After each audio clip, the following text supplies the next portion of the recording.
Right. And Mike, I want to ask you something. People say, well, we don't need Hollywood people running for office. And I tell these people, I'm like, what do you think politicians are? I mean, what the hell do you think these people in DC are? They're not getting anything done. Why not give somebody that's motivated, like Tom Cruise? I mean, I know this. I know I sound out there when I say this, but if you really listen to the guy, he makes a lot of sense. And you know what? Matthew McConaughey has political aspirations. Tom Cruise is way more popular than Matthew McConaughey could ever dream of. If anybody's going to have a career in politics and a better chance, it's Tom Cruise than Matthew McConaughey. They're entertainers, and I don't care what entertainers think. But you're missing the point. But we've also seen entertainers like Ronald Reagan become very successful in politics. After he spent a large amount of time building up his political career and building up his political portfolio. Same thing with Arnold Schwarzenegger. That enters them into a different realm. We're talking about individuals that are going straight from Hollywood. Wait a second. How did Arnold build his? I mean, he married a Kennedy, but he didn't really have any prior political experience. He just ran for office and won. Not that he had political experience, but he had a portfolio where we understood his positions. He had been speaking about his political ideology long before he ran for any office. So we had an understanding of his background. Oprah was suggested as being president. She has no purpose there because we didn't know what politics, her political background is, her acumen. She spouted a couple of bullet points. Big deal. I don't care about entertainers. I really don't. If they're serious about running for politics, then tell us about their political ideas. Tell us what they truly believe. Let them stand on that ledge, and then they can take the step forward. Until they do that, I could care less. They're entertainers. They should entertain us. That means they should do things that are entertaining. And at the moment, they're not. So I don't care. But you do admire and you do respect people like Tom Cruise that stay out of politics and make, I mean, you do respect that, right? He's a good businessman, and I respect him as a businessman.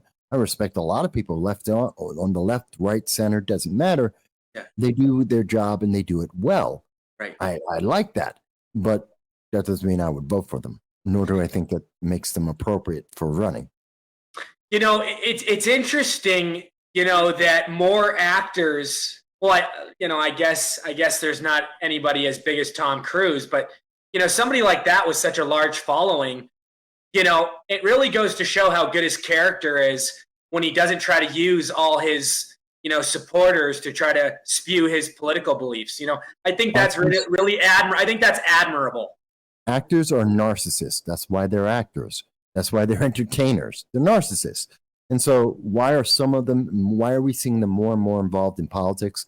Because more and more people are concerned about the politics of this nation, the direction of this nation, and for them to get the same kind of adoration that they had previously, like John Wayne as an example, Humphrey Bogart, Denzel Washington.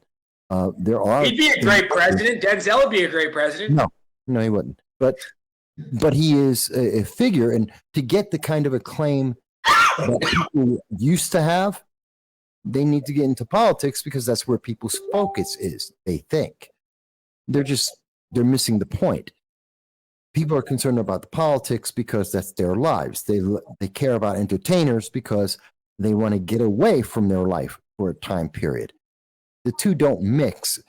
And Ronald Reagan wasn't making movies and running for office. Neither was Schwarzenegger. You can't do both. McConaughey could want whatever he wants. Doesn't mean he's going to be successful. Just because he's got a pretty face and he's a well-known actor doesn't mean that he should be involved in politics. And when he made his statement about Uvalde, it made it very clear. He has no idea what he's talking about. He doesn't know what the amendment's about. So, again, I don't care about entertainers. If they're making a decent movie, fantastic. If they're trying to tell me about how I should live my life or what place government has in ruling me, screw them. I could care less. No, but let me ask you something, though. Why don't you think Denzel would be a good president? Do you have any reason? Where's his political beliefs? He doesn't talk about it, which leads me to believe he's a conservative, because the ones that are liberal are usually vocal about it. uh, until he actually starts saying something. Tell me where when he tells me where he stands on the Second Amendment, abortion, when he talks about securing this southern border, when we talk about actually putting a plan forth on international policy, economics, things that would actually improve America, then I'll consider maybe, but he doesn't do that. He's an entertainer. He's very good at it. He's very focused on it. I respect him for that. Wouldn't vote for him. Do you think the way Arnold came out and did it, do you think he presented himself like, I'm the movie star Arnold, or do you think he was transparent enough? A little of both, but more transparent enough that he deserved the shot. He made his political position known. And like I said, he gave us his political positions, and then he took a step off the ledge and said, let me go for it. I can respect that.